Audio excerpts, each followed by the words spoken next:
Fans are on their feet. Green flag is in the air. We are racing at Indianapolis Raceway Park. Fanning out behind him. Lane Riggs on the outside. In the lead, teammate Chandler Smith just behind him with a nice battle with Christian Eckes on the outside. Eckes really strong on this start. Good momentum up top, follows Lane through and is going to grab second away from Chandler. And almost immediately we see why the drivers love this track so much. Top to bottom, there's options, there's lanes for them to run, places to go, to make passes, to get side by side with whoever's around you. You saw down on the very bottom that bright yellow truck of Ty Majeski. He's going to be a guy you have to beat tonight. Just so good here at this racetrack, and looks like he's got a truck that he likes right now. Able to make moves lower than anyone else right now. Stuart Friesen a little sideways. He works the outside. Connor Mozak on the inside in the 7 truck for Spire. Connor's looking to make a statement here tonight. Had a great session earlier today, qualified well. Wants to go out and say, I can win these truck races. And you see the line right here that Connor Mozak is running right now. Wasn't sure how early in the race we would see that, but immediately, just right down to the bottom. That 7 truck with Corey Day a year ago did that same line and had a lot of success. One truck I was watching was the 11 of Caden Honeycutt. Was off on speed in practice, found a little something in qualifying, and I just wonder after running that ARCA race if that gave him a little bit of confidence as he went to victory lane, got out of victory lane interviews and ran right to his truck. He runs 4th right now. I don't think Caden Honeycutt lacks for much confidence. I think he knows he's as good as they get in the truck series, just putting this thing together. But I agree, JB, his speeds were a little concerning in practice, but now he's heating up the 38 truck, trying to get that 3rd position. Look at him work that wheel inside of there. Just trying his best not to skid those back tires, but man, you're going to do that here at IRP. Well, and even early on in this run, Michael, the drivers know, right? If I slide that right rear tire too much on corner exit, or if I slide the right front too much in the middle of the corners, I'm going to pay a price as the run goes on. You know, they don't want to overheat that tire. So as he's trying to make this move, and you see he goes back to the bottom, he's doing everything he can to continue to be smooth so he doesn't pay a penalty later on in this tire run. Lane Riggs out front with a 1-second lead over Christian Eckes. This battle's not letting up for 3rd. Caden Honeycutt trying to figure out how to get around the 38 of Chandler Smith. Sanchez looking on in that 77, watching this over as Mozak begins to heat him up. As you see Majeski at the top of the screen there making another run on Stuart Friesen for that spot. Friesen's now given up a couple of spots since the start. I believe this 11 truck of Honeycutt is faster than Smith right now, Regan, but he just can't seem to quite get there yet. And I like what he's doing. He's being calculated with it, taking the opportunities when he can get those, and eventually it'll be able to set up for a potential slide job. Well, Stuart Friesen has lost 3 spots since the drop of the green flag, Amanda. Yeah, and he's already been radioing. His team says that he feels super loose, almost even on the verge of wrecking. So for our hopes tonight for a top 5 finish for Stuart Friesen, they're going to have to tighten this thing up toward the stages. Well, he's got a good relationship with his crew chief, his team. He's very educated about what he likes in a truck, can articulate that well. I'm sure the adjustments will set him up for a strong run tonight. I still believe in him. And the good news for Stuart, it's early enough in the race, right? We know it's highly likely they're going to get 2 opportunities to work on these trucks. So give that feedback early in this run right now. Figure out exactly what you need early in the run and late in the run so you can communicate that and make the perfect changes. See the 44 truck of Perez trying to make some moves on Grant. Grant's not had the best start to this race, but it looks like the truck's working well on the bottom. I think these trucks will change a bit too as they get the heat in the tires and they begin to wear a little bit. We saw a considerable amount of fall off on the tires in practice earlier today, Regan. Yeah, Michael, we were seeing some pretty large fall off early on in runs, up to a second, 15 to 20 laps into the run, and this track's going to go through a lot of cycles as well. We just had the ARCA Menard Series race on the racetrack before the Craftsman truck race here. Different rubber with those cars, so they got to burn some of that off. and you see that the sun is setting, and that's going to be a big key. As that sun sets, do you make the right changes for that, or is your truck already where you want it to be for when that sun sets? And a big welcome to the Truck Series for Gavin Boschel in that one truck. Got his way around Tanner Gray. This kid is 18 years old, and Jamie started racing when he was 3.5 at Millbridge Speedway. And I remember being out a couple years ago watching these kids. Look at that. Their helmet is the biggest thing in the whole cockpit of the race vehicle. And you can see a lot of success for Gavin early in his career. And a lot of pace here tonight. I'm really impressed by what he's been able to do so far. Already up a couple of spots, finished 4th earlier in the ARCA race. What are you hearing, Amanda? Yeah, I was standing next to Jeremy Donnelly towards the end of that ARCA race. He wanted to see how his driver was going to finish up, but he's told me that ever since that Gavin found out he was going to be in this race tonight about 2 months ago, that he has been attached to his hip, trying to learn everything about this truck. The first time that Gavin had experience, they were not able to do any testing, was right here earlier in practice and qualifying. He was really happy with how things went in practice, but was a little upset with himself in qualifying. Jeremy was with him to say, hey, shake that off. We got a race to go to later, and now he's showing himself out here tonight, guys. Gavin Boschel up a couple of spots already. It is a multi-race deal, so we'll see him back behind the wheel at a couple more races this season. Look at that move around the top. Caden's going to make that work. It looked like, and it's so crazy for me as a guy that raced here, as Jamie pointed out many moons ago, the groove was up top. That's where you ran, but it seems like lately everybody's migrated to the bottom. So I'm really glad to see that Honeycutt's able to go up around the top and have some speed. Well, and I like what Caden did there, right? He tried the bottom for the better part of 10, 12 laps almost, and when that didn't work out, you kind of set up the truck in front of you to make you think you're going to the bottom. Nope, go to the top. And there he goes. It works. 18 laps it took, guys. He finally got around the 38. Caden Honeycutt up to 3rd. Meanwhile, Lane Riggs continues to lead by over a second and a half.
Gorgeous night for racing in Indianapolis, Speed City. as the Hoosiers are beginning to call it. Indianapolis Raceway Park, about 7.5 miles down the street from the big track, Indianapolis Motor Speedway. And what a scene it is tonight, a packed house. We've been talking about it, guys. It is officially a sellout. So well done by you race fans. Such a fun place to watch a race. Oh, it is that. You can see just relaxing on the hillside, but not relaxing is our leader. He is cutting his way through the field. You see Tony Breidinger in that 27. He just put her a lap down, worked around Chris Wright.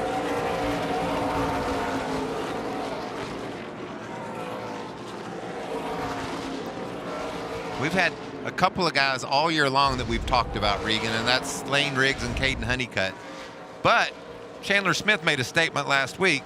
I think I might be part of this big three. I think I proved it last week. I think he definitely proved it last week, and you know, a little bit off from where he wants to be at the start of the race right now, falling back a couple positions. But you see that he's caught back up with Caden Honeycutt and going to put the challenge back on him, and that shows me that that's a truck that's got a little bit of a long run setup, that maybe it's starting to come to him right now, and it's getting more like where he wants it to be.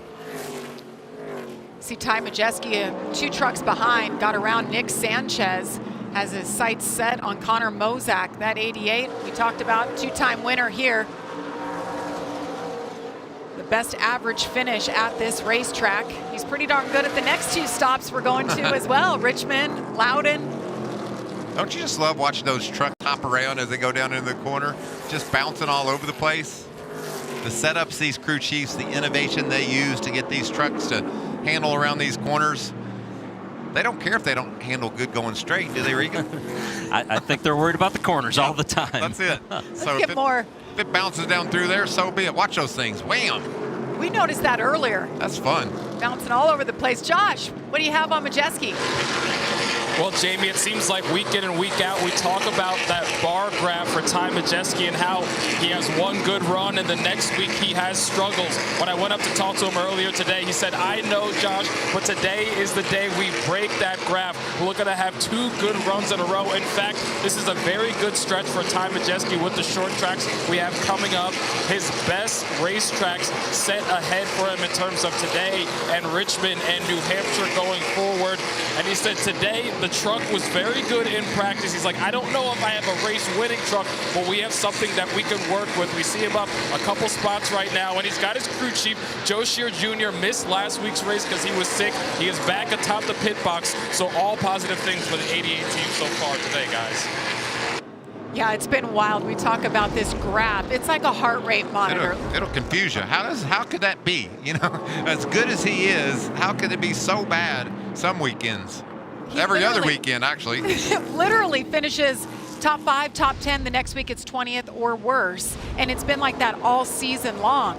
That's ending tonight. He's putting together a solid run. You can just tell that truck's got a lot of speed. And the good news is that you do have those peaks, so you know that you're capable of it. It's when those peaks aren't there, you get a little bit more concerned. But, you know, Ty Majeski at a place like Indianapolis Raceway Park and you know, Richmond coming up next week, you just know that he's going to be a threat when you get there, and he's going to find his way into that top 5. See Sanchez just at the top of your screen, putting Frankie Muniz lap down. Muniz running in 35th. He's been on the struggle bus today, but our leader, he's on a roll. Just put Corey LaJoy a lap down. Oh. Connor Daly next up in 27th. Just working his way through the field. These lack of cautions when you start out back just makes it really tough to stay on the lead lap. You can see that bright yellow number 25 up there. That's the next target, Connor Daly. Oh, Cole Butcher there too hasn't had a great start to this race. That's kind of surprising. He's been steady top 15 all year long, but tonight not so good early.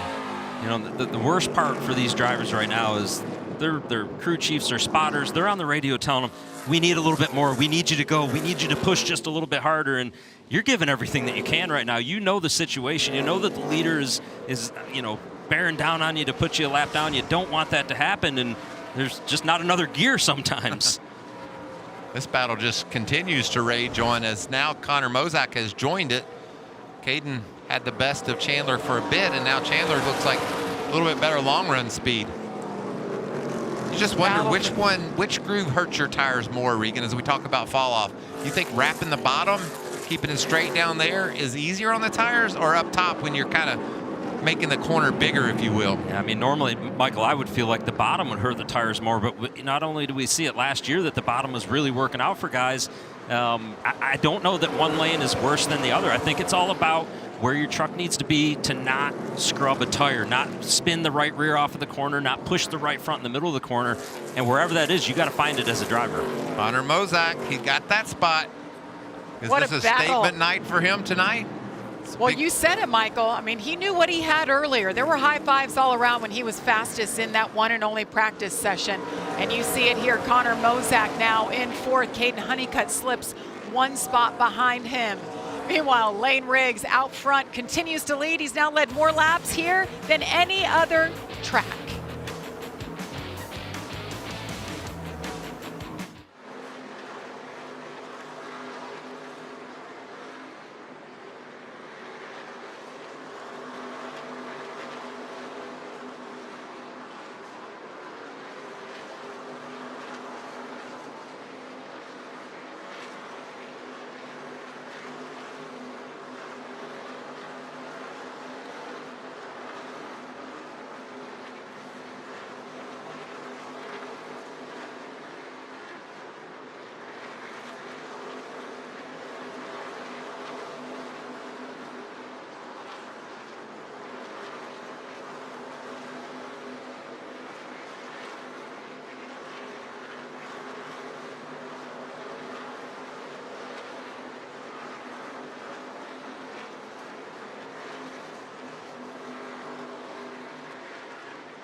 Welcome back to Indianapolis Raceway Park. Lane Riggs out front has led them all so far. Christian Eckes, Chandler Smith, Connor Mozak, Ty Majeski, your top five. You see the biggest mover since the start of the race is that man right there in the 88. Ty Majeski up 4 spots. Yeah, and I look down the list there. We've talked about Mozak. We've talked about Gio a bit, but Parker Eatman, you got to give it up for him because he's had some good passes. Started in the middle of the field, had a lot of work to do back there, and has been able to make it work. So there's Gio in that 17, running in the 12th position. Good solid start to the night for him. But Eatman is just up ahead of him there in that 42. That's impressive. I talked earlier in practice, right there you see Eatman in the 42.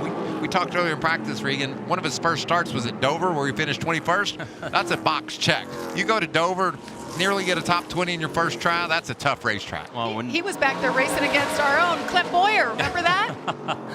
and he's done a nice job all day long. When you think about qualifying, had a nice pickup on his qualifying lap that was able to get him a decent starting spot and just doing what he's got to do to learn. That's what you want to see out of a young driver, right? Complete the laps, keep your truck clean, find a way to finish. There's Harrison Burton in that 5 truck.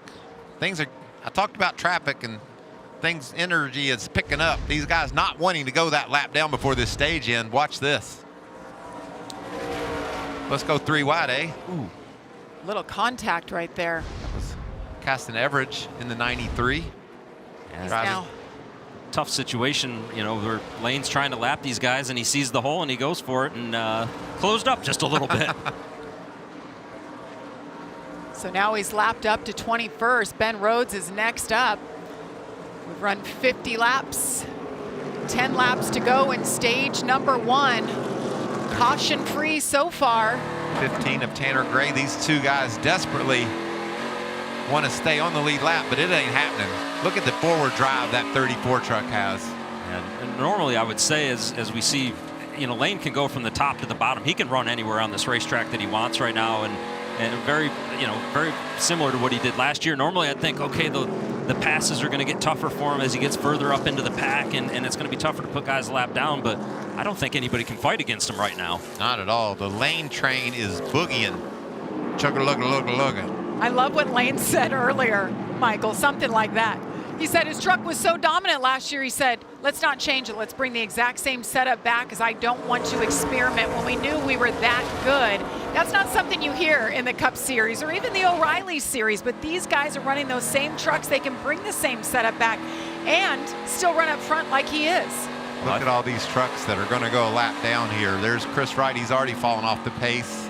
Had a good practice session, but the race isn't relating. There's the Jake 98 Garcia's of up there. Garcia, and just good truck after good truck.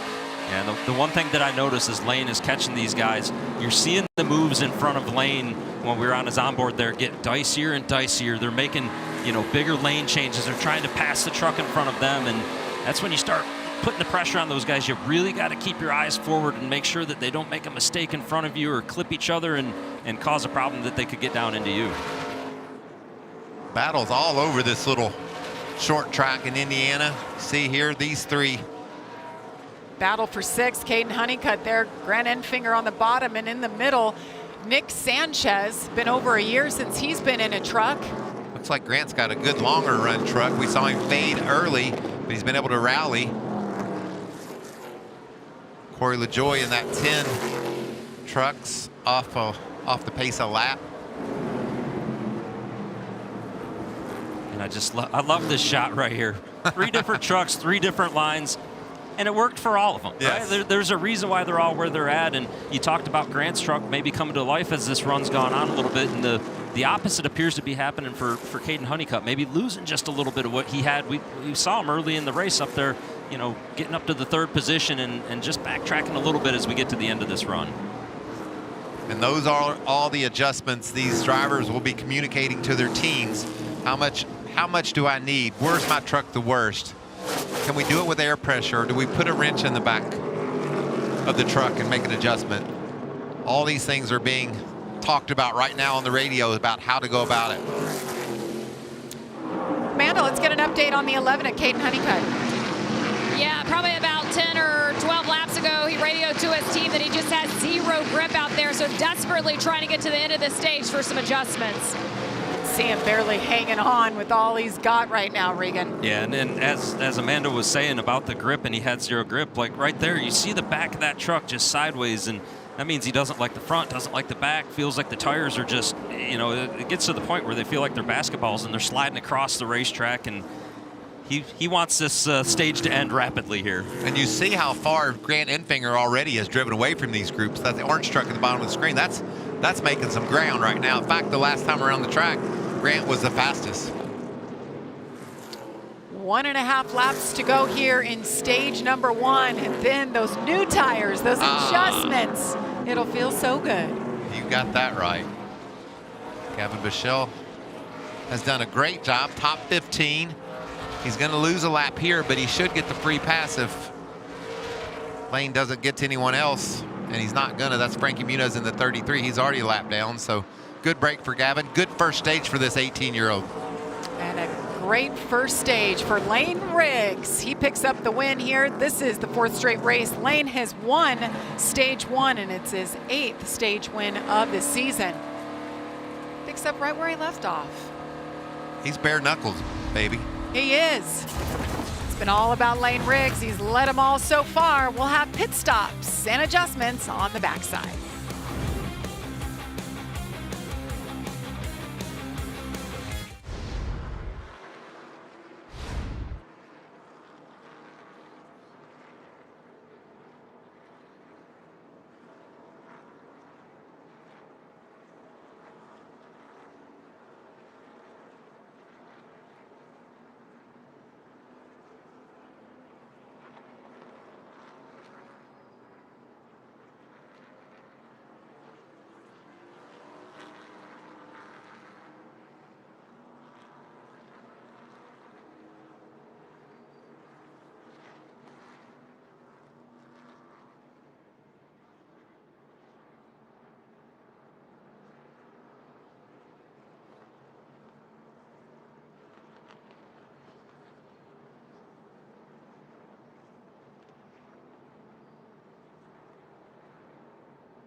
Traditionally, it was always trucks, O'Reilly Cup, but now do you feel like you don't need to follow that system anymore? Like, it just doesn't seem like it's necessary. I think you can do, when we talked to Corey Heim a couple weeks ago, it was interesting. He's like, I don't really think one or the other is better. I think that it's just whatever you have the opportunity to do before you, and get the proper seat time and learn the things that you need to learn from a racing standpoint to be able to go to the next level. Check out the all-new Fox Sports digital show, Speed, with Harvick and Buxton, fueled by Poet. Subscribe to Speed on Fox on YouTube, the Fox Sports app, or wherever you get your podcasts. And that's why I love our trucks. These kids, like Gavin Bochelle, show up at 18 years old, like Corey Heim did out of nowhere a few years back. And you just see right away, they've learned this stuff. Whether you started at 3.5 years old like Gavin did, or whatever your history or background is that's gotten you here, you've proven that you belong here, and it's so fun to get to see them first here in the trucks. You know who else has proven that they belong here? Chandler Smith. And guess what? He's highlighted in yellow. That means he has officially locked himself into the chase. So we have 3 drivers that we know will be racing for a championship. And we're going to open the pits and make those adjustments and see if anybody can figure out what the heck Lane Riggs is doing. Maybe they can get on the Lane train. I know one truck that doesn't need any. I hope they don't make any to that 34. Pit road is open. They'll be filling up with Sunoco race fuel with zero carbon bioethanol. They're coming your way, Josh. Let's start with one of the biggest movers on the day, and Ty Majeski said that truck started tight and then swung the other way, got super loose towards the end of the run. He said, I just need more lateral in this truck. They're going to make a track bar adjustment and air pressure. And they told him, do not speed. Amanda? Yeah, unfortunately, we're going to take a look at Christian Eckes pull into his pit box, guys, and this is going to be a long stop. I'm hearing that they're going to have to make a battery change, which is going to be in the left rear of that truck. You're going to see the team go there. They're having voltage issues. It was down to 10.9 for context. They want that around 14, so the team has elected to go ahead and change that battery as they get over to that side. And for Lane Riggs, the guy that's just been ripping through traffic, and it's been so fun listening to a spotter count him through it. He said, no changes, guys, and he's off. Well, you heard it, no changes for that 34 truck. He didn't need anything. But Eckes, that was interesting. They were having issues, but it didn't look like they got that battery change. They've just definitely made no some battery change. adjustments. Regan would have lost his mind if they'd have made changes to that 34 Yeah. truck. He's good. We'll be back for stage 2.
Big weekend of racing here at the racing capital of the world, Indianapolis, Indiana. This is Indianapolis Raceway Park, and what a gorgeous night. Packed crowd. And how about this? Looking forward to next year, boys. Let's run it back. Yeah. St. Pete, Lane Riggs. He loved that place. What a great event that was, though. Just so fun sharing the track with the IndyCar guys, and just a wonderful weekend. You see it right there, March 5th through 7th. Truckers will race on Saturday, and the IndyCar Series will kick off their season on Sunday. And speaking of IndyCar, we have some special guests in the house, and they're standing by with Josh. That's right, and you love when two worlds collide. We got the 4-time IndyCar champ and the Indianapolis 500 champ in 2025, Alex Palou here. Jack Harvey, of course, who does pit road on the IndyCar side and likes to hop back in the car, as well as our man Kevin Lee, who's on pit road as well. But you guys are here to support Connor Daly, so what's it like to be a part of this and support your guy? 100%, yeah, we're pulling for Connor. He's doing great, man. He's getting there. He's running that high lane, pulling for him. But honestly, very fun experience. My first ever time here at the IRP. Just incredible to see so many fans. Very loud cars, but I love it. I'm having a great time pulling for that 25. Hopefully Connor gets a top 10. I think he can get a top 10. I don't know. Doing a full representation here, man. You like this? Yeah. I'm a big Jack and Alex in one of these. Let's get them truck. Yeah, what's it going to take to get you guys out here in one of these trucks? I'm game. I'm game to do it. We were just talking about the booties that we would need, and then we both wobbled a little bit, but if there's an opportunity, we'll do it. I would love to test. I would love to test one of these beasts. It's very different to what we do. I think I would struggle a lot, but I would give it a go on a test day for sure. There we go. We're going to hold you to it. You love how he said the booties and they wobbled a little bit. Jamie, you can translate what that means on the IndyCar side of things. I don't know, but fellas, we appreciate you having you guys out here. Thank you. Thank you, guys. Thanks, buddy. Yes, booties aren't part of their getup. So they're learning the vernacular down there on pit road. Love to see Alex Palou. That is a generational talent. Absolutely incredible. Happy to see him taking in a little NASCAR. And Christian Eckes, Amanda, you talked about it. He's back in his box. Yeah, but you're not going to see them at that left rear. You're going to see them pop the hood. Now they're smelling some oil, is what Christian said. The team's wondering if it could be the power steering by chance. But on the battery issue, David Ellis decided not to. They didn't want to go down 2 laps. Told him to turn off all the brake fans and any other driver comfort. But yeah, guys, now they're chasing another issue. Oh, what a heartbreaker, guys. He was running second. Wow. I think the battery issue, you'd much rather have that than what they're dealing with right now. Obviously, we saw that smoke coming out of the back of that truck, so hopefully they can find, whatever it is leaking from, and it's a quick fix, but definitely not a good sign for a team that was having a great start to the race. Gavin Bichelle got the free pass. 4 truckers took the wave around. See, Eckes makes his way back out onto the track as we get ready to go back to green here for the start of stage number 2. Did anybody make the right adjustments that will be good enough to run with the 34? Lane Riggs just been lights out tonight. His teammate restarting on the front row alongside him. Green flag is in the air. Oh, something didn't go right on that start. Lane got stacked up. Looked like he was spinning the tires. You could see that truck dancing around just a little bit, and Chandler because of it, Smith lost the lead. To the lead, 3 wide behind him. I saw 4, Jamie. They were 4 deep in the field, all over this racetrack, and you talk from the wall down to the grass. Look at these trucks battling side by side. Every lap that goes by, it's just going to get more and more intense. Lane says, excuse me, I had a little hiccup back there, but I'm coming back to where I've been all night long. And Connor Mosak said, I'm coming with you. He's up to 3rd around Grant Enfinger. Watch this truck. You think it's tire spin, Regan? Maybe a Actually, looked missed like he might shift. have missed a shift. Yeah, the reason it was dancing around was because he was getting run into from behind when he missed. It looks like he missed that shift. That'll make it dance. What a battle up front, little crossover move. Yeah, and he's in control again. When your truck's that good, you don't have to panic too much when you have a little hiccup like that. You just kind of take a deep breath, reset, and do exactly what he did. You talked about the 4 trucks that took wave arounds. They were hoping for a quick caution, and the way they were battling 3 and 4 wide, I thought maybe we would see just that, but no caution yet. We're being told the restart is under review. They're all under review. It's good, Michael. Make sure everybody was minding their P's and Q's. We have a competition call with Seth, the director of this series, and he said we're going to watch them closer and closer as we keep going through the season. 2 truck. Oh, Jackson Cinco. One of those drivers making their first career start off the pace. Doing a nice job understanding what he needs to do to be competitive, but he has a problem there in the 2 truck. And he's on the back stretch. Long way to go to try to limp it around. Can he use that access lane maybe? And he does. We stay green.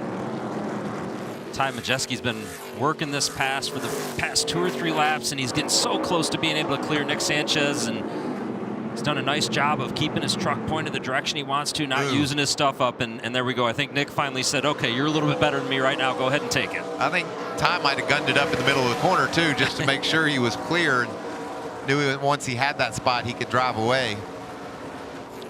Sanchez doing another nice job battling there for a top 5 spot.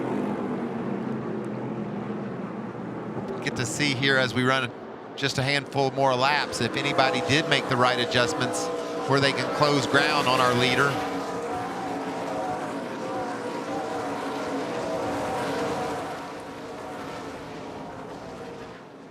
Amanda Christianek is still on pit road. What else have you learned? Yeah, they called him back down pit road. After he left, they were able to check the fluid that was up here on pit road. It was engine oil, so they brought him back down. It's been so chaotic down here. The team members have been back and forth grabbing additional jack stands to get underneath that truck. They then told Christian to fire the truck up. It wouldn't, because then the battery was dead. So now they have completed the battery change. They are going to make a little track bar adjustment to get Christian back out. But man, just what a bummer. I talked to Bill McAnally earlier today, and he was so excited about how this program is turning around for all these trucks. He said, I got 3 trucks in the hunt for the chase, Amanda. It's looking good for us. This is not what they wanted to see tonight, guys.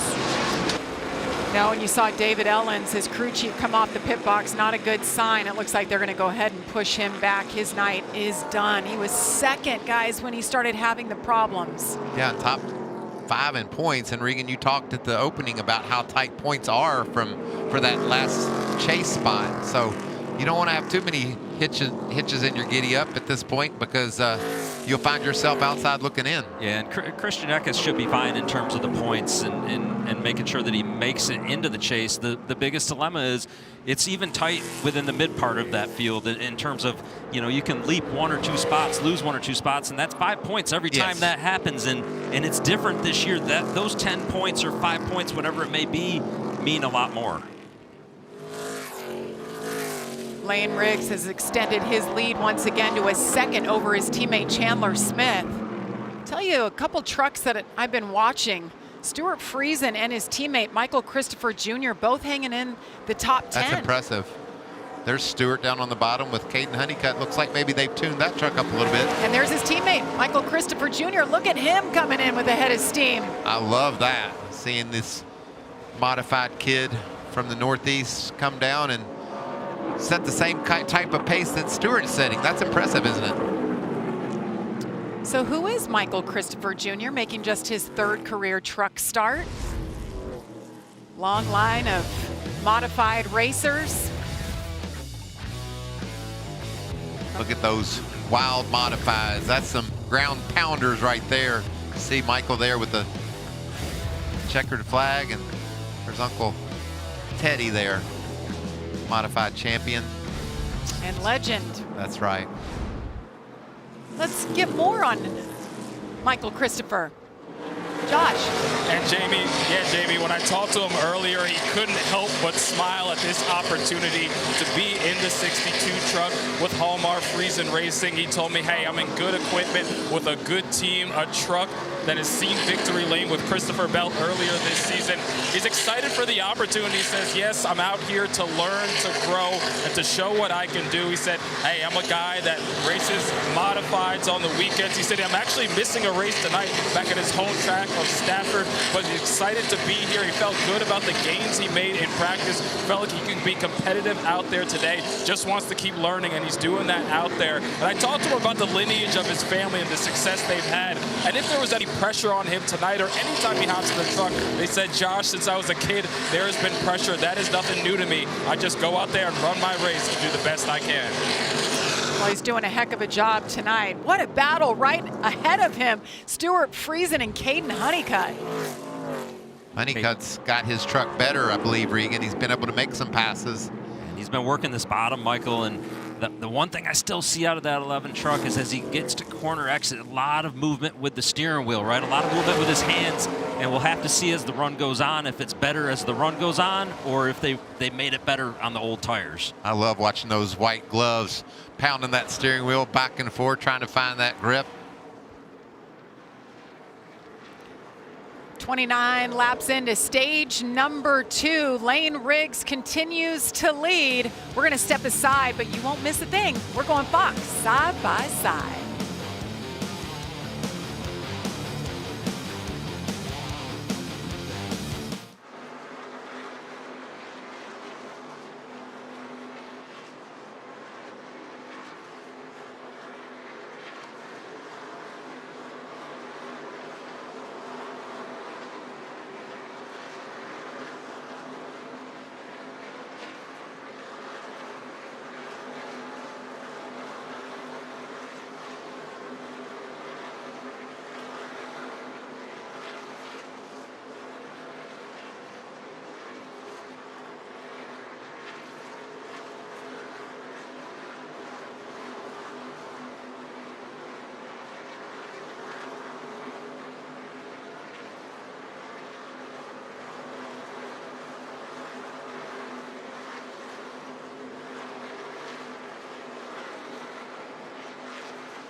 Coming up August 9th on Fox, the stars of IndyCar going full throttle as they look to chase down Alex Palou in Portland. That's August 9th, only on Fox. Alex Palou, just heard from him, 4-time champion, looking like he's well on his way to a 5th championship. Got the win on Monday. They got rained out last weekend in Nashville, raced on Monday morning. And of course, we have the Freedom 250 coming up in Washington, D.C. on August 23rd. That's going to be a big one. Excited to be part of that. Tyler Ankram's put his truck inside the top 10. And that's somebody we're watching, Michael, because he missed out on any points in stage 1, and he needed those right now as they run. He's on the outside looking in for the chase because the 52 of Friesen's having a good night, picked up those points. Let's get an update on Ankram. Josh. And yeah, Jamie, I talked to Tyler Ankram right after qualifying, and you could tell the frustration he was feeling at this point. The last 2 races, he's lost 23 points to the cut line, and after practice, he just didn't feel like they had the truck they needed. I asked him, what was the issue you were dealing with in practice? And he said, simply, it was everything. The frustration building because he feels like he's been with this team for another year. They were so good last year, one of the teams that made it to the championship floor, but this year they have just struggled, especially as of late. But this has been a good track for him. Short tracks have been really good for him, and they've gotten that truck a lot better to the point where they're battling inside the top 10. If they can continue to chip away and dial that truck in, he should have something that can get him a good point stake because he needs it, like you mentioned, Jamie. But the frustration starting to go away a little bit as they're getting that truck better in this race. You know, this whole McAnally-Hogeman team this year has been a little confusing. They've showed a lot of speed at times and been off at times, but steady. They're able to keep pushing along. Christian Eckes has been the fastest. He has troubles tonight. Be interesting to see how Tyler can continue to rally. He's better now than he's been all night long. His lap times are looking really competitive in that 18 truck. Yeah, and I think some of that frustration builds when you're hemorrhaging points and you feel like he's below the chase cut right now. He sees Stuart Friesen in front of him tonight, gaining points, and so far in the first stage, potentially in the second stage here. And as we see the 62 of Stuart Friesen's teammate there, Michael Christopher, trying to get to the outside of Caden Honeycutt, and he talked about, we saw him talking earlier, and we talked about the fact that he skipped going to a modified race this weekend. That appears to be the right decision right now. He's doing a great job. Battle for 8th here. Unbelievable, his 3rd start, and he's battling Caden Honeycutt, who's been, the top 2 teams this entire season. Got a win earlier in the year. And this he got him. And this was about the stage that we saw Caden Honeycutt really in stage 1. About this lap marker is about when he started to really struggle, and it appears that's happening again right now. Just a lot of movement, you see his hands all over the place on corner exit. He's just doing everything he can to try and make speed with the 11 right now. There's Landon Lewis. He's currently in the free pass position. We talk about him in that 45 truck just being steady and consistent and marching his way forward. Well, he decided to pit under that last caution. We had some wave arounds. He's now worked his way into the free pass position, and he's got a bit of a gap between the leader and Parker Eatman, who's running in 14th. He'll be the next truck to go a lap down. I don't think they're going to quite get to Parker, so the patient call, get the tires. We think it'll go green. We're going to get the free pass eventually because we got a good truck. And this truck has improved dramatically as the night has gone on. And equally so, that was the right call for Landon Lewis. It was also the right call for the guys that stayed out and didn't pit and took the wave around right there. Guys like Corey LaJoie to try and take that chance, and they're actually running ahead of where they would be. Corey LaJoie running 18th right now, so that's working out for him as well. It's fun when you can see 2 different strategies play out for guys, and I know it's not, maybe quite as appealing when we're talking about guys either trying to get a free pass or stay on the lead lap, but it still is a big part of each of their individual races. There you see the 91. Christian Eckes has made his way back on the track and passing trucks, of course. His tires are fresher. See if he can't pick up some spots. And it's all about points at this time. 33 laps down, but people always ask us, why would they come back out when there's so many laps down? Because they can salvage their night, maybe get a couple of points, even 1 extra point. That could be the difference. Once that 3 races before the chase is done, that could be the deal breaker. We've seen it so many times that you're right, Jamie. 1 point here or there can definitely affect a total end of a season scenario, and And also an opportunity to go learn, right? We're likely going to be at Indianapolis Raceway Park again next year, so keep building on that notebook. Amanda, what'd you find out on Christian Eckes? Yeah, unfortunately, we're told it was an alternator issue. Regan, I know you were talking about that. Just looking at the team, they just seem so downcast from what they started with and how Christian was performing. Gosh, the team wanted this so bad. I know Christian did as well. We did have, I don't know if we had film of the part, but good to see Christian back out there. If there was a never quit award, this team would get it. There were up to 4 crew guys underneath that truck at one point. Well, we're short track racing this part of the season, so anything they can put together here and learn could help them next week, next race. Meanwhile, our leader, Lane Riggs, not showing him a lot. He's 3.7 seconds ahead. A lot of action going on behind him. There's action all over this little racetrack. Very intense. Timmy Hill there is your 20th place runner. LaJoy's right there as well.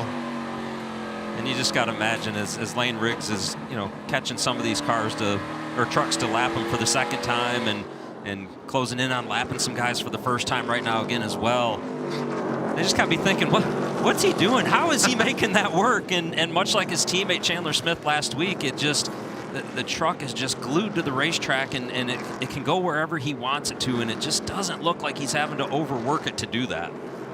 This is a very talented young racer. It's been so fun to watch him get this opportunity to go out and prove how good he is. A lot of talk around the NASCAR garage area about whether a Cup start is in his near future. Those rumors are swirling around. He's just focused on winning a truck championship. Dylan Capello is crew chief. They have such a dynamic relationship. They've really grown into standout performers. We saw it last year, but he had to deal with Corey Heim in the field. So this year they're doing exactly what we kind of all expected him to do. Come out and win multiple races, dominate these races. That's what he's doing once again tonight. He's led 111 laps so far. 7 laps to go in stage number 2. We've had 1 caution tonight. That was the stage break. And just ahead you see that white and orange truck. That's Gio Ruggiero. He's the last truck on the lead lap. 7 to go. This isn't what Landon Lewis wants to see, because I believe Lane is going to get to Gio and take that, put him a lap down, which would then put Gio in the free pass position. Gio Ruggiero running in the 14th spot. So much to watch if you're a fan of this sport. Who makes the moves, who does the strategy, how they're able to hang on in the long run, try to figure out a way to compete with Lane Riggs. 5 laps to go. 5 laps for Gio Ruggiero to try to hang on. It's not going to happen. Lane Riggs to the outside puts Gio a lap down. Now Gio becomes a big fan of Parker Eatman. Parker's the next truck up ahead that's on the lead lap. So if he doesn't go a lap down, that'll put Gio back on the lead lap. Look at that run. 4 wide. 4 wide. Wow. How about that? It's the battle for second right there. Connor Mozak in the 7 truck just takes that position away from Chandler Smith. That's a strong move. Worked it beautifully through that traffic. 7 and 38 on the inside for position. The others are lap trucks. And this is just an absolute mess right through here as they're battling through the lap traffic and trying to get this figured out right now, Michael. And that is the beauty of this track. You can do that. You can find places to go, and they clearly showed us that. That's exactly right. And it's fun to watch. That's why these stands are packed, and the vibe is always so energetic around this little 3/4 mile track. Guys, Corey LaJoy in the 10, he is hanging on for dear life. He did not pit. He's got those old tires. He needs some Poet fuel too. He does. He's back in 21st right now, 2 laps down. Harrison Burton going a 2nd lap down. That is surprising. Yes. Didn't expect to see that tonight. Give a shout out to his young teammate, Gavin Bichelle. He's up to 12th now, still on the lead lap. This is a wonderful debut for that young man. Final lap of stage number 2. Harrison Lane says, Riggs. come on, man, let me have something here. Slicing and dicing. Green and white checker flag in the air. Lane Riggs wins the stage. Won both stages tonight. Continues his domination here. What a night it has been. 118 laps led by that young man right there. When we come back, we'll have pit stops. It'll be the last opportunity perhaps to make those adjustments.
Big NASCAR weekend continues. Tomorrow, the O'Reilly Auto Parts Series stars will battle it out for the right to kiss the bricks. Action starts at 4 Eastern on CW.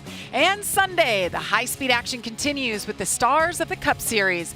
A crown jewel is on the line. Who will prevail? See it at 2 Eastern, only on TNT.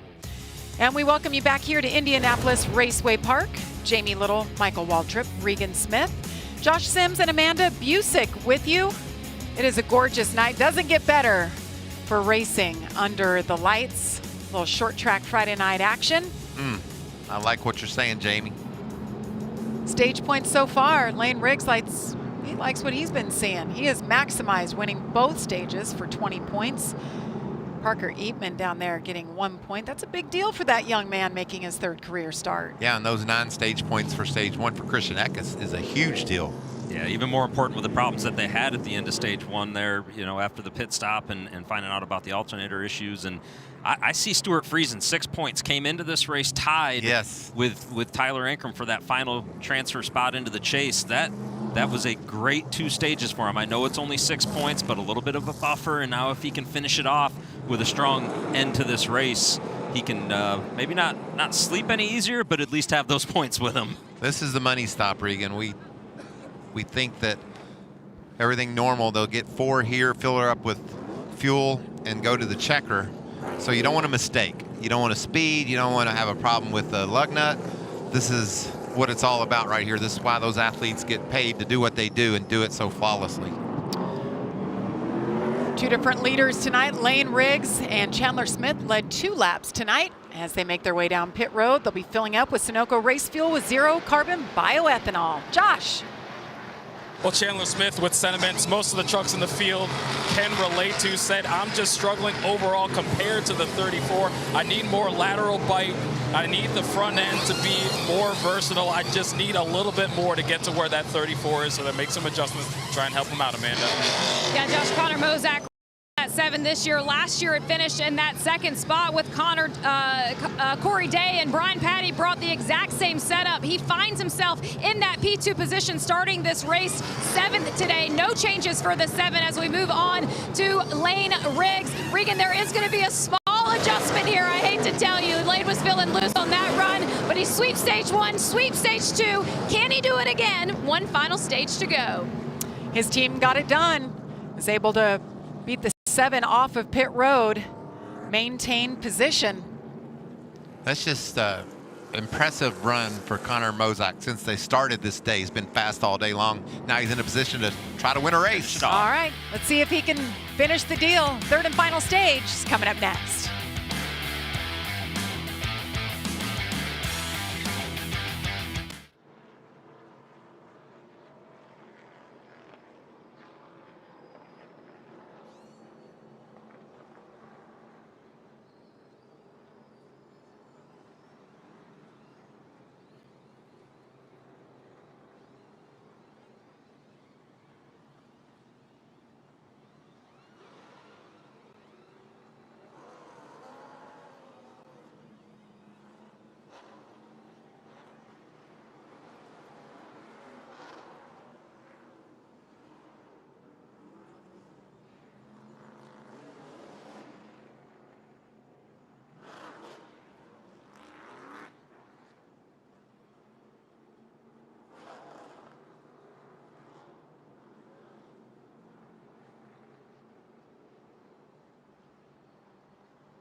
Saturday night is baseball night on Fox, and this week the game's biggest superstars take center stage as the Dodgers battle Juan Soto and the Mets, or it's Mariners Rangers. That's tomorrow at 7 Eastern, only on Fox.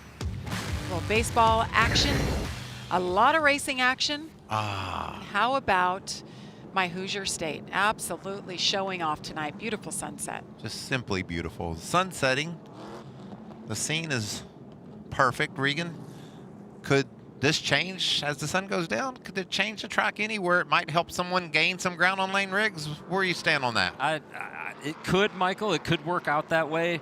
With Amanda telling me that they made a small adjustment to that truck and it was just a little bit free, it tells me that they're thinking ahead, and they're probably thinking what we're thinking is, how do we stay ahead of this track change that's getting ready to happen? But some different players up there, right? Connor Mozak going to be able to start in second now and maybe have an opportunity to really compare himself to Lane Riggs and see if he can get up there and put a little pressure on him. We haven't seen a lot of pressure on Lane tonight, so that can change what you do. Well, you remember on the restart for this to start the second stage, Lane had that bobble.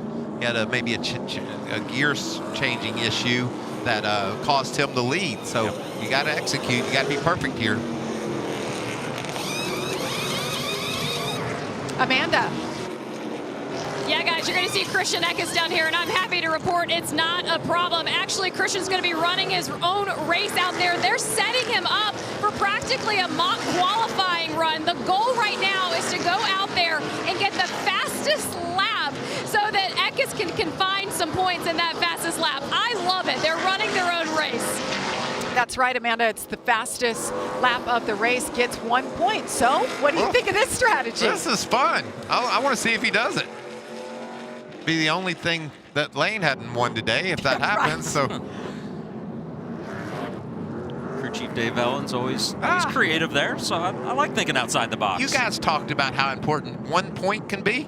If it's out there, let's go get it. 70 laps to go here from IRP. It has been all Lane Riggs. Can anybody step up?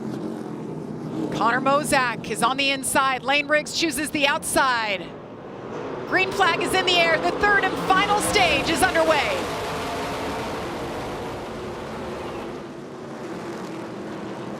Chandler Smith is going to try to take advantage of a bit of a slow start there for Mozak and grab that second position, and he does it. No problem for Lane Riggs. Look at this battle behind him. Grant Enfinger pushing him 3 wide. I just can't believe the way they've raced on these restarts. We haven't had somebody go around racing really tight. 3, 4 wide from the apron all the way to the outside wall. Track's just full of trucks. There it is. See how close that is? That's back in 16th, Michael. 14 truckers on the lead lap. Gio Ruggiero picked up that free pass. Riding on board with Tony Breidinger and the Celsius on board. Spencer Boyd in that 76 truck. I'm on the high side. There's Frankie Muniz just ahead.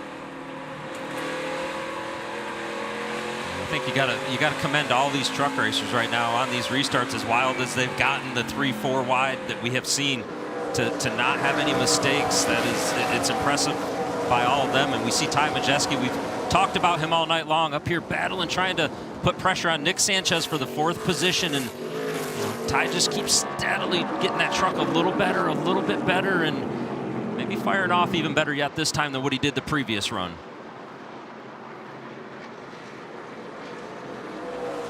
Christian Eckes rolled out there and laid down a 23:14 qualifying speed, Regan.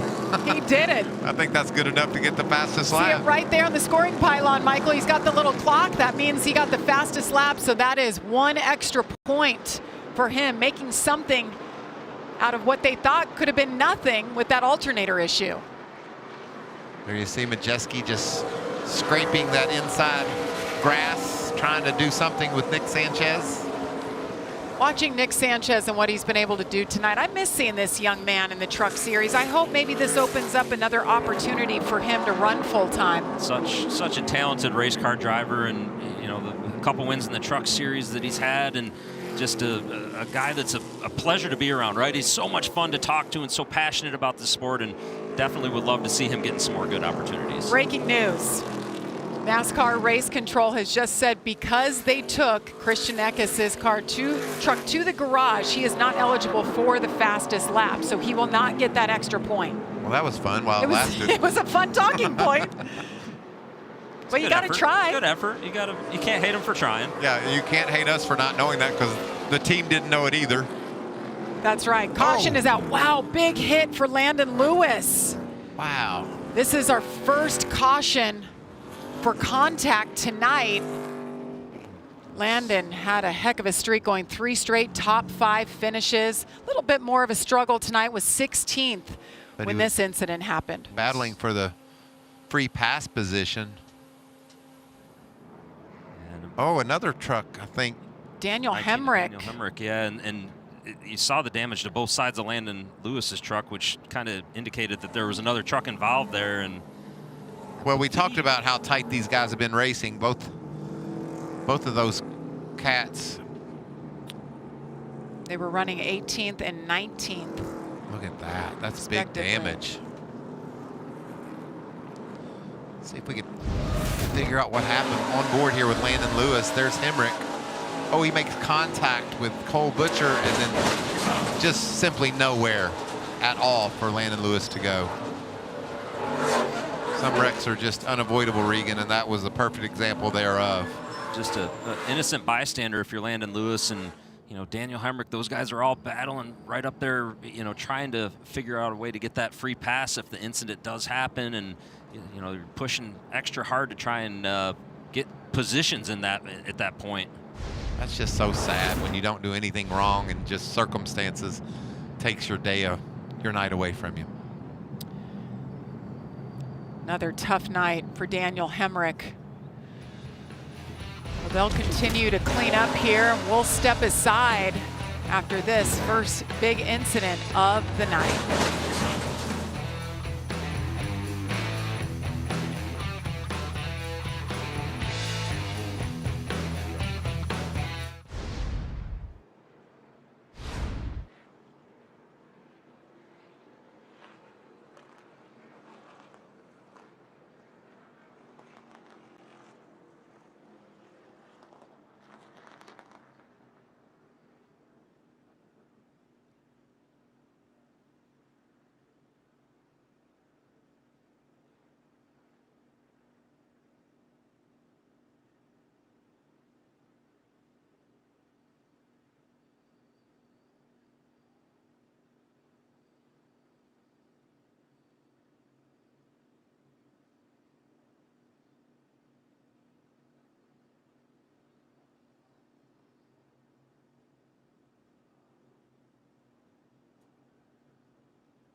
Big incident, big damage for 2 trucks here at Indianapolis Raceway Park. Daniel Hemrick and Landon Lewis. NASCAR has brought out the red flag. They have stopped the truckers on the back stretch.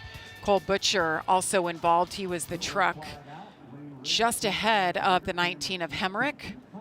Looked like maybe Hemrick and Cole made contact, and that's sort of what started it. Now, see if we can pick up why that happened. You can see Hemrick on the inside.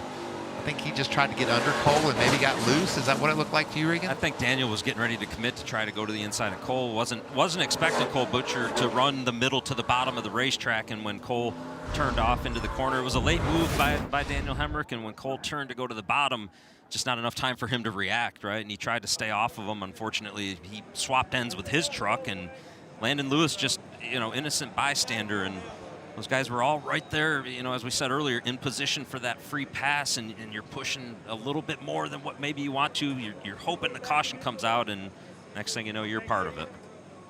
This point situation tonight has been all over the place with issues from some of those guys that Regan touched base on at the beginning of the show, battling for that chase spot.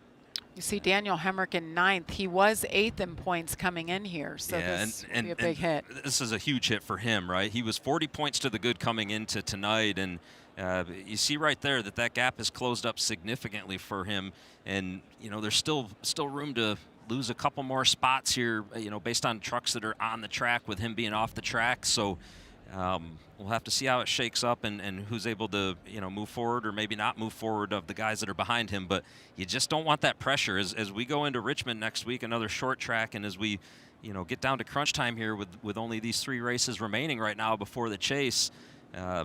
He had a good opportunity tonight to leave here and feel like he was pretty well, I know not locked in by the numbers, but in a pretty good spot, and that's not going to be the case now. You saw Ty Majeski sitting there. He's just glad everybody's not talking about his up and down roller coaster season. Currently in the top 5, just quietly, just wants to get to the end of this race, have a chance to win it, and put together for the first time all year 2 races in a row. Wow. Speaking of talking, Michael, weekdays on FS1, sharp minds talking everything that matters. Wake Up Barstool, The Herd, and First Things First. It's sports talk like you've never heard before. That's weekdays on FS1. It's a no-brainer. First things first, those guys have so much fun when they come to the racetrack. They were at the Daytona 500, the Indy 500.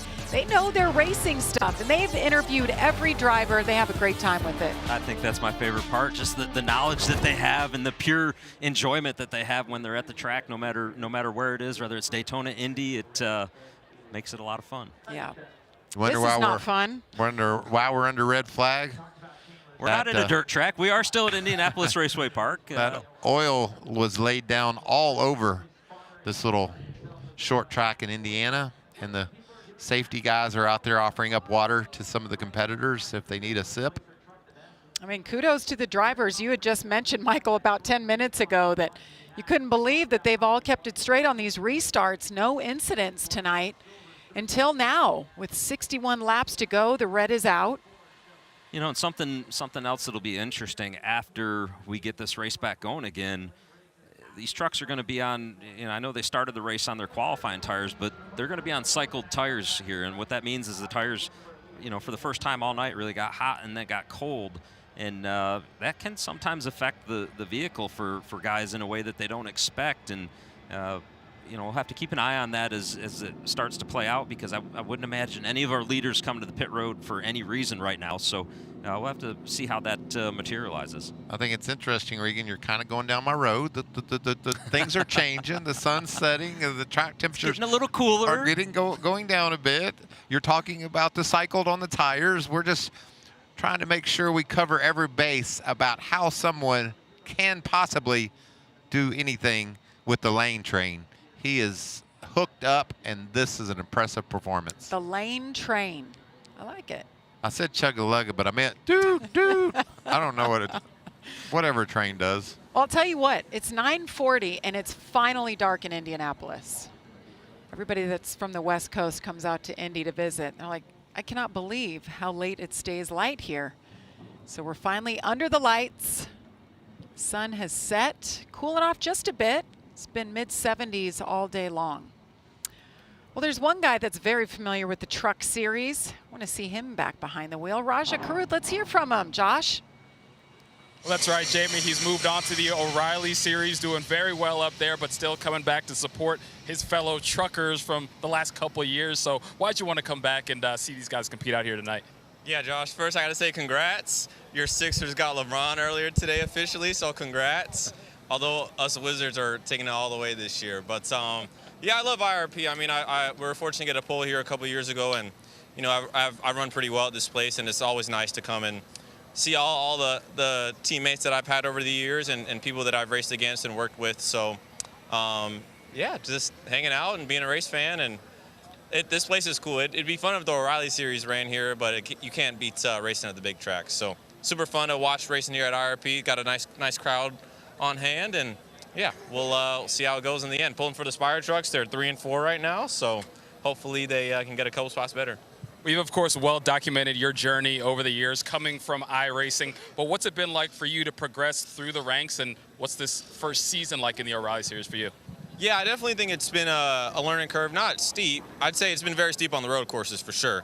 But I think the thing I've learned the most is I've gone between 2 teams, right? Between the 88 at JRM and the 32 at Jordan Anderson Racing. And at times I felt I was pushing too hard because I needed to make the most of the opportunity in the 88 earlier in the year. And I made mistakes doing that. And those moments really taught me that if I just do my thing and not push for that extra little percent, that the results will take care of themselves. And that's been the biggest lesson that I've learned this year, and it's been super, super valuable. So I think I've got some great races coming up for me to get back into the chase, and then I'll have the rest of the year in the 88. So super excited, and obviously huge thanks to Mr. H and Miss Linda and everybody at the Hendrick Automotive Group for supporting me. And I guess I think I hear the truck's getting back going.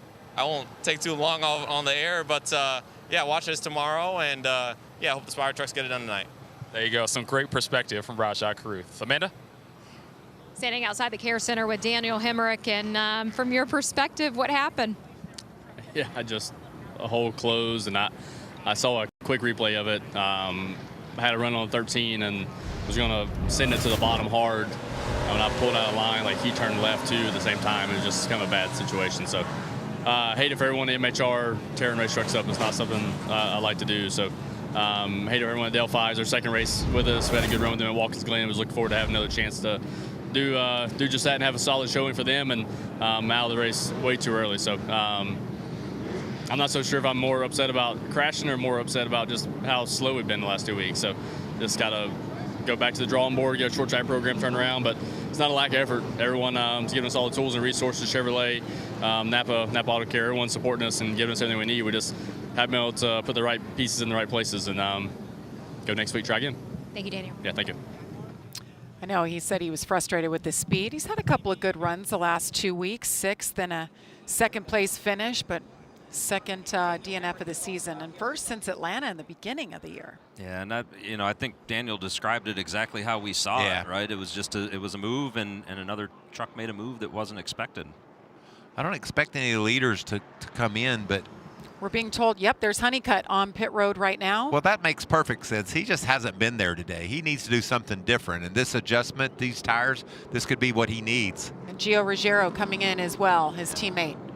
And these guys were running 10th and 14th respectively when they hit pit road there. So do something different. Get some sticker tires. Go out there, see if you can't get that one more adjustment that your truck maybe needs. We've documented a number of times that Caden Honeycutt looks like, the older the tires get, the more he struggles. Even on fresh tires, it looked like he was struggling at times a little bit with the car or the truck moving around more than he wanted to. So I'm okay with this. The other driver involved in that incident, Landon Lewis. Let's hear from him, Amanda. Yeah, and he said I was just in the wrong spot at the wrong time. What positives can you take from here tonight? Oh, just a lot of positives for sure. I mean, we made the truck way better from stage 1 to stage 2. I think we were running like the six place lap times, which I thought was great. We drove up to 9th without being scored 9th. So I'm just proud of the group effort that we had. Our JF Electric utility truck, Chevrolet, was really fast tonight. We made it better all night long. Just, I guess, caught in the wrong place at the wrong time, and definitely don't want to be standing here, but it is what it is, and you have those moments throughout racing. It's just how you come back from them. Thank you, Landon, and Ron Hornaday right there off camera to come find his driver after that crash. And he was energetic about his progress, and you saw sort of the other end of the spectrum with Daniel Hemrick. Daniel won the short track at Martinsville last year. He expects to be in a position to win races, and he really was never there tonight. And just when you don't perform at the level you hope to, then when a crash happens, and especially when you wonder if you could have avoided it, it's just really hard on you. And so it's just the competitor in Daniel, and then just the youthful enthusiasm for Landon, knowing that he couldn't do anything. He was just in the wrong place when the wreck occurred. And think about the unfortunate turn for McNally Hilgeman Racing right now as well. Have one truck that was running in second, another one that was still battling to try and have a good run, and things turned upside down on their night with Christian Eckes having his problems, and now Daniel Hemrick as well. Well, one guy that has been picture perfect is right there, Lane Riggs. Last year led 160 laps en route to the win. Tonight he's led 140 laps so far. Chandler Smith, his teammate, the only other driver who has led tonight, led 2 laps earlier. And here we go, we're gonna choose it up. Of course, Lane goes high. See pretty much people left and right after that. Gavin Bichelle in the 1, still on the lead lap, running in the 10th position. Pretty incredible job by that young man. And same with Michael Christopher Jr. up in the top 10, solid, steady run for him. Parker Eatman, we talked about him early, making his way into a position to get a top 10 finish. And then Caden Honeycutt, Regan, is going to restart 14th. We're going to keep our eye on that 11 truck and see what this strategy play is able to do for him. Definitely, it's going to be fun to watch, you know, how far through the field he can get, where he can get up to, and if it maybe helps his night go a little bit different direction here. Back there with him with fresh tires on row 7, Gio Ruggiero as well. So we'll see what kind of progress they make. It's going to be fun. You know they're going to be 4 wide. Will we see 5? I think so. I think we see it. Lane Riggs has been so solid in that outside line on the restarts. His teammate on the inside once again. Does anybody have anything for Lane Riggs? It'll be 56 laps to go from Indianapolis. Green flag back in the air. It's an accordion effect on the inside line. You see him stacked up all the way to the mid-pack. Lane Riggs to the point. Caden Honeycutt up top there in that yet red truck. Connor Mozak right there in second, battling side by side. Chandler Smith on the bottom. Here comes Ty Majeski. Gives second to Mozak.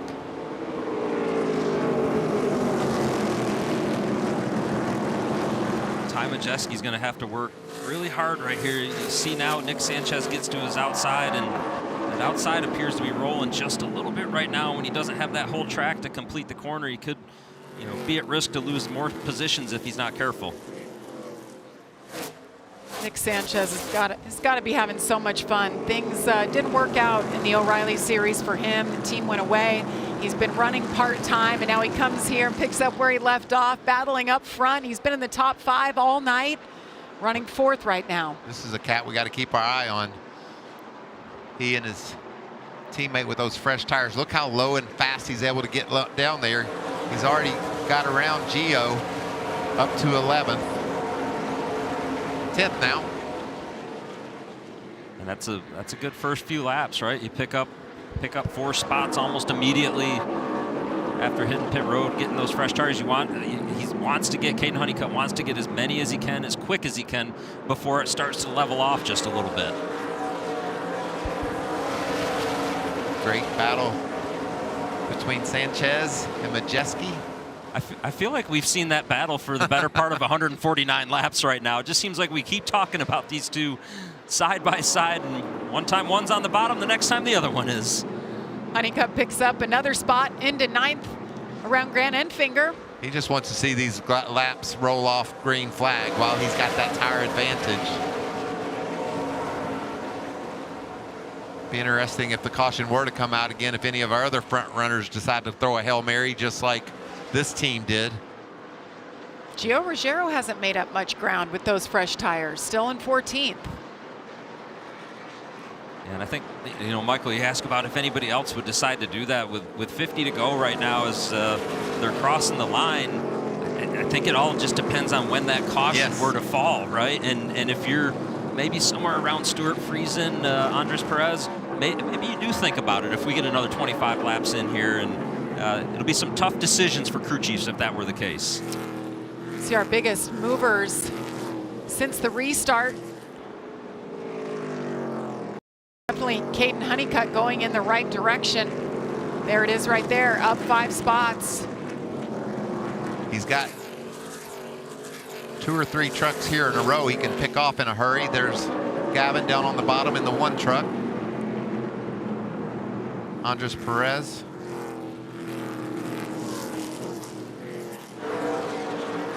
The one thing I really like out of the 11 truck of Caden Honeycutt right now, and he's got those white gloves that we've talked about. You can see him through the windshield as he exits the corner some, but it does look like everything is kind of smoothened out just a little bit in terms of what he's doing with his hands, right? And that means they're making that truck better. Scott Zipadelli giving him what he needs in terms of the adjustments, and you know that'll help this truck continue to have that speed the further into this run that they get. Wow, 3 wide there.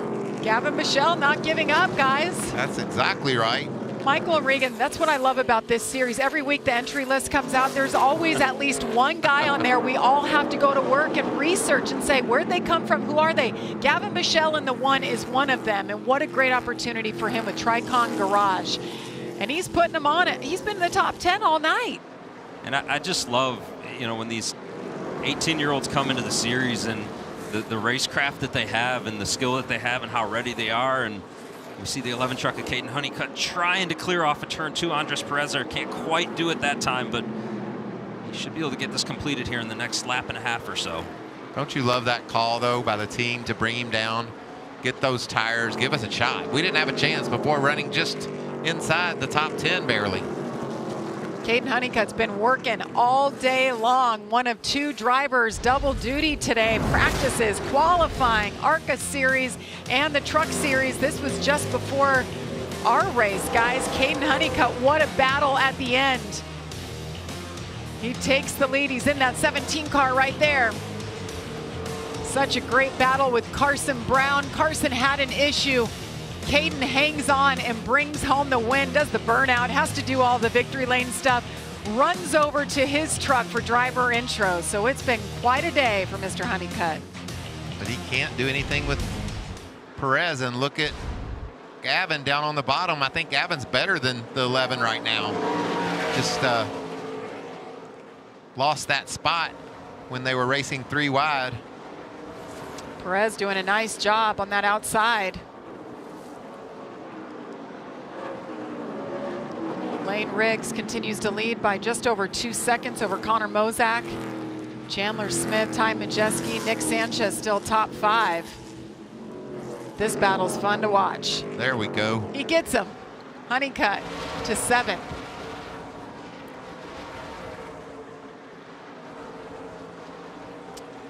.42 laps to go from Indianapolis Raceway Park. We're going to step aside. You won't miss a thing. We're going box side by side.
Welcome back to Indianapolis. 36 laps to go here for the NASCAR Craftsman Truck Series.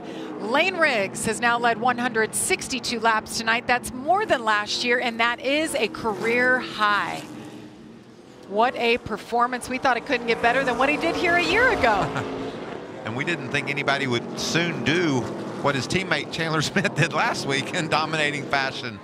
Not quite the margin of lead right now over Connor Mozak. Connor's actually the last few laps been a little faster than Lane. Lane's working through traffic, obviously. Connor maybe had some free track, but really impressive run for the 7. Look at there. Big slide there off turn 4. See Chandler Smith here with Ty Majeski closing in on him just a little bit, trying to do whatever he can do to find a way around, but Looks like Chandler Smith's been committed to that bottom right now and just not quite good enough to roll the top around the outside of him. And I think Ty's trying to really open up that outside groove. He ran a little bit higher the last couple of laps through 1 and 2 than he has most of the race, just doing anything he can to see if he can find some asphalt for those good years that's going to make him gain ground. And you can see a really nice run through the center there. Yeah. Yep. That's what it's all about. When your tires are heated up and you're pacing with the guy, you got to look around. You got to try to find somewhere on the racetrack where you can make better time and compared to the guy you're chasing. You know, we haven't seen all year long. We've documented Ty Majeski and the up and down roller coaster that he's had, right? A good week, bad week, good week, bad week. Kind of curious what happens if he finishes this run off and breaks that mold and has good week, good week. What do we see beyond that? He's going to be glad that we don't have something to talk about. That's what he's going to be glad. He's tired of hearing about that because, like you said earlier, Regan, the good weeks show you can do that every week. It's just been problems that have kept him from having the consistent finishes that we're used to seeing out of that 88 truck and Ty Majeski. He's faster right now than Chandler Smith. Boy, it's nice when you can make your truck work down there where no one else is. Doesn't it make life a lot simpler, Regan? You just kind of cut to the very bottom, let everybody slide up out of your way. When you can go where they're not, and you can go where you want to when you're not around them, it you know, it does make the night easy. And you know, Lane Briggs is, we've talked all day about how smooth he looks in the truck, and that's always a sign of the comfort level that he's got. There it is. He's gotten there now. Use that upper lane. I like what Majeski did. Well, I spoke too soon. He got there. He just couldn't stay there. You can see, though, he's figured out a way to get his truck in a better position by running that extremely high lane. And you see Chandler Smith tried to adjust his line, tried to go to the high side to maybe throw him off just a little bit with it, and Ty was able to still get back door to door with him. He's going to be a lot closer this time on the exit of the corner. Chandler's not going to be able to use the track, and this should be it right here. Ty Majeski told our Josh Sims, this is the night they're going to break this streak. Anytime he finishes in the top 10, he finishes about 25th or worse. He finished top 10 last week, and he's been running here top 5, running in that 3rd spot. Josh. And Jamie, it's funny about the graph we talk about for Ty Majeski, because also when I talked to him earlier, he said this time last year, I was about 20 points out of the chase or the playoffs at the time. So this year, despite the up and down season, has actually been much better. But also this time last year was when he really caught fire, given the short tracks they had ahead. And he's poised to do the same thing that is this year. Yeah, it's interesting. He's had quite a few top 10s, but he's just had so many of those poor finishes that they're trying to clean up.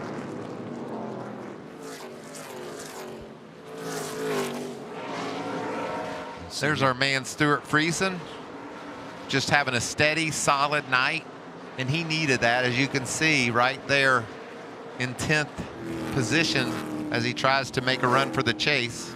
And I know he's going to want to do everything he can right here to hold off Caden Honeycutt, Michael, but also got to keep the big picture in mind, right? He's having a good night. Tyler Ankrum back there in 11th right now, a little ways behind him. So each stage he gained points, and now he's going to gain points at the end of the race as they are right now. So Stewart, as much as he wants to keep that 6th position, just be smart right here, bud.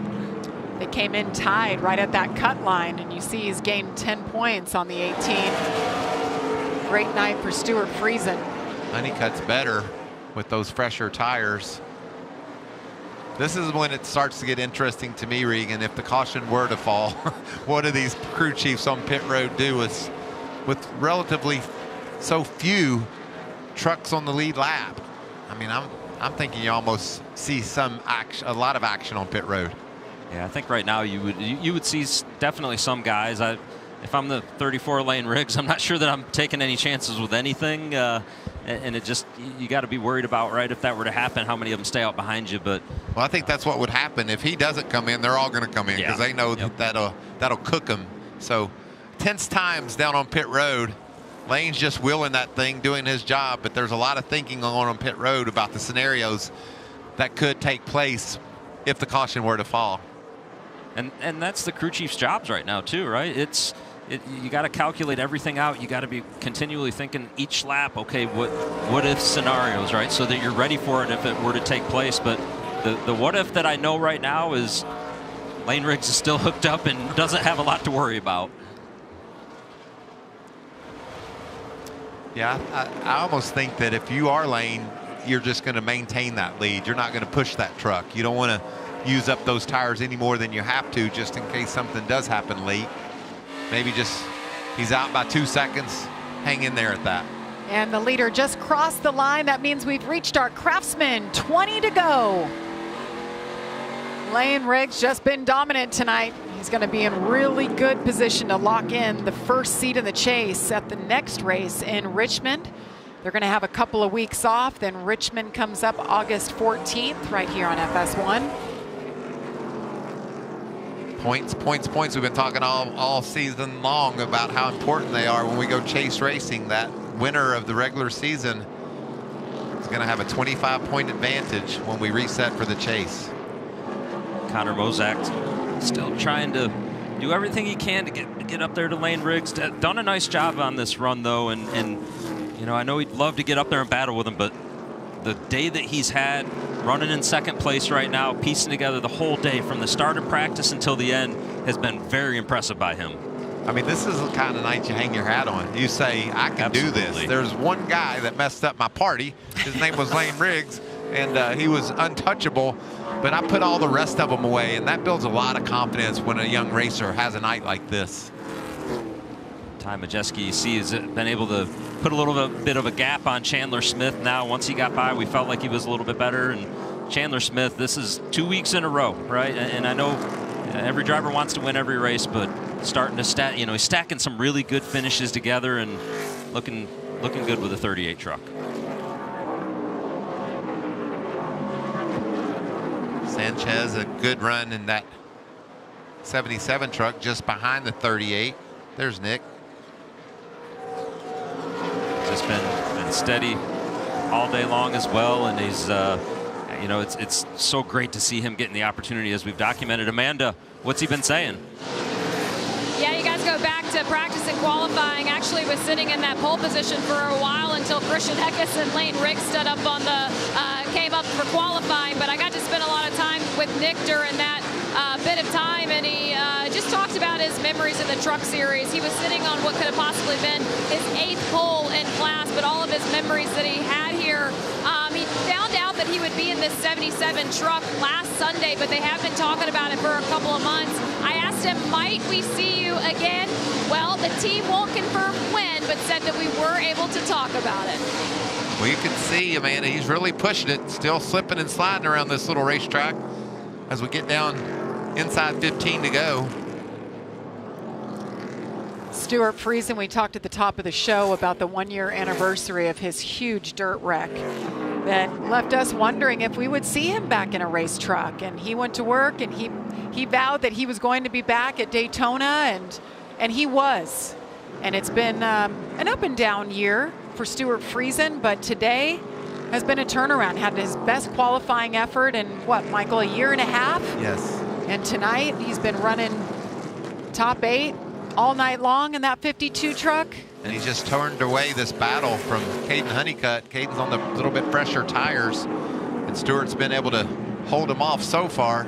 And the last time we saw Stuart, I wasn't sure that was going to be the case. It looked like Caden had a little bit more pace, and Stuart's been able to not only hold him off, like you said, but you know, put it in a position to where it looks like he's maybe going to be able to lock up this extra point for himself as it gets further into the run, or closer to the finish.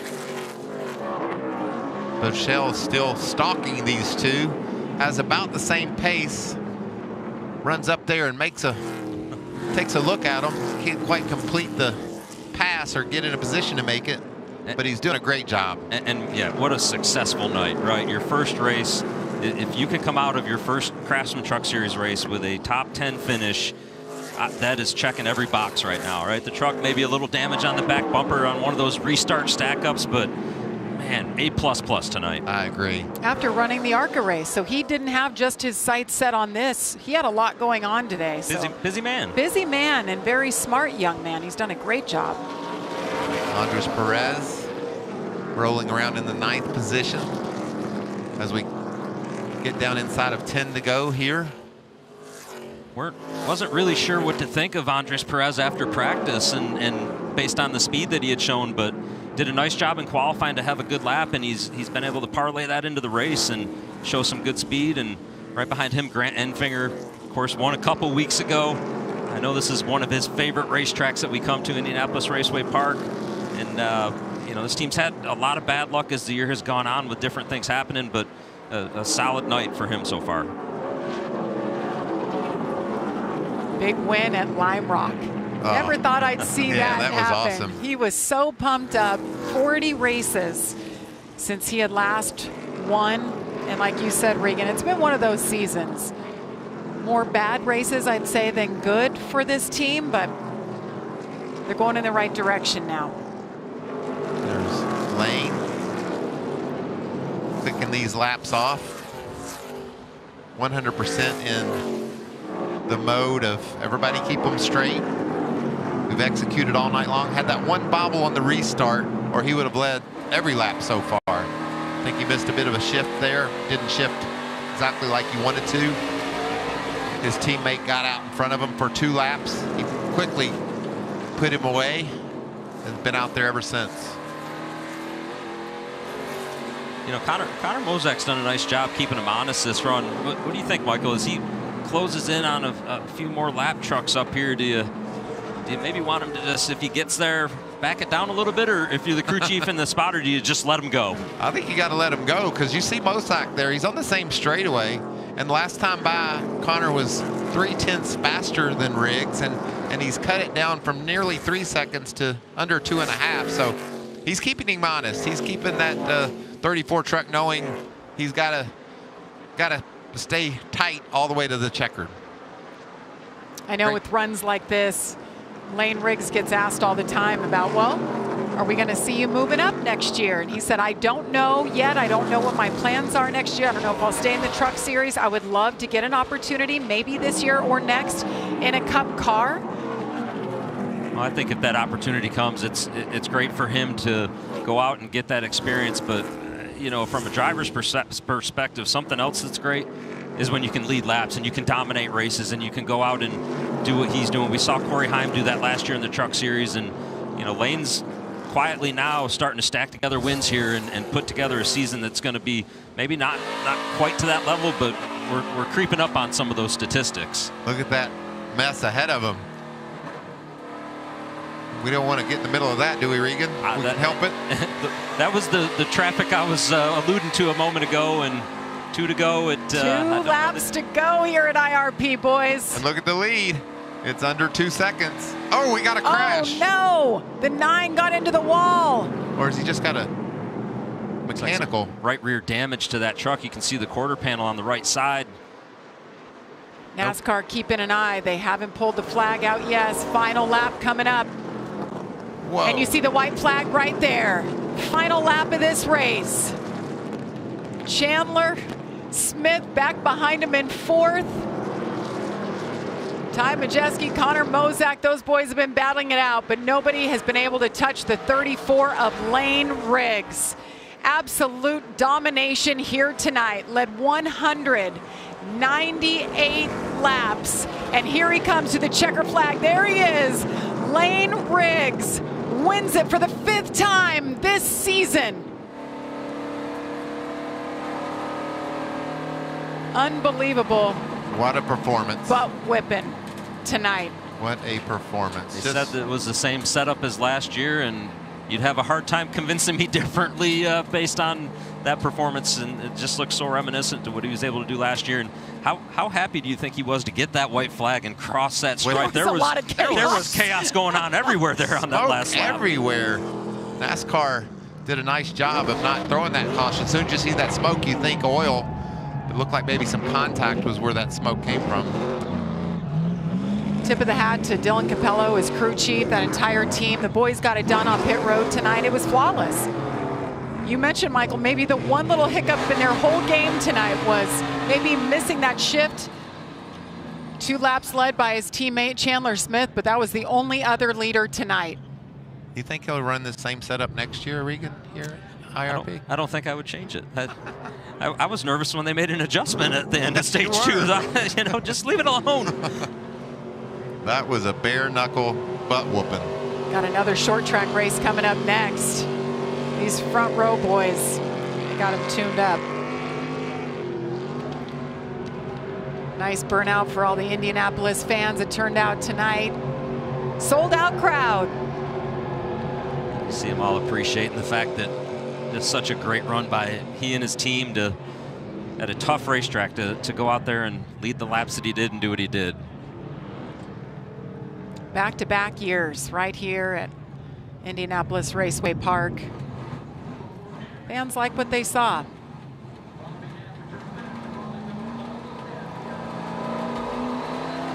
Three cautions tonight. 2 were for the stage breaks and just 1 for incident.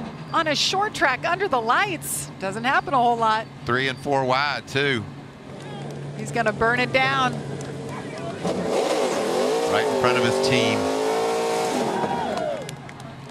Check that out. They got their cameras out.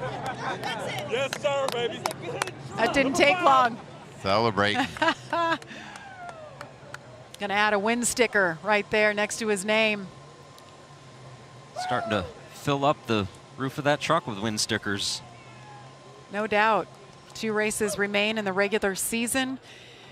And then it'll be the chase. 10 drivers, 7 races.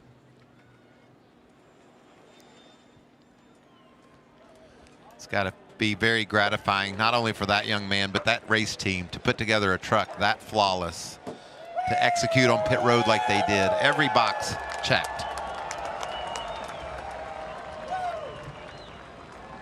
You can hear the crowd loving what they're seeing as he gets his helmet off.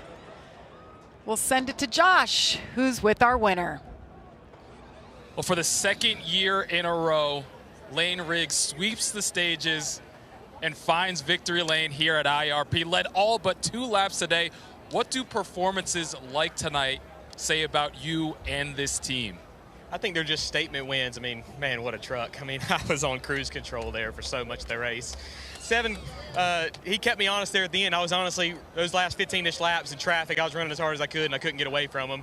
I know we had a pretty good gap, so great job on my spotter, Josh. You did a great job today navigating me through traffic.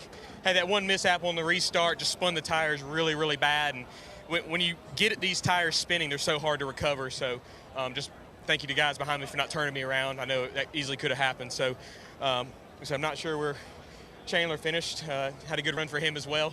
So he got it last week. We had to flip the script and do it again this week. But thank you to all of our partners.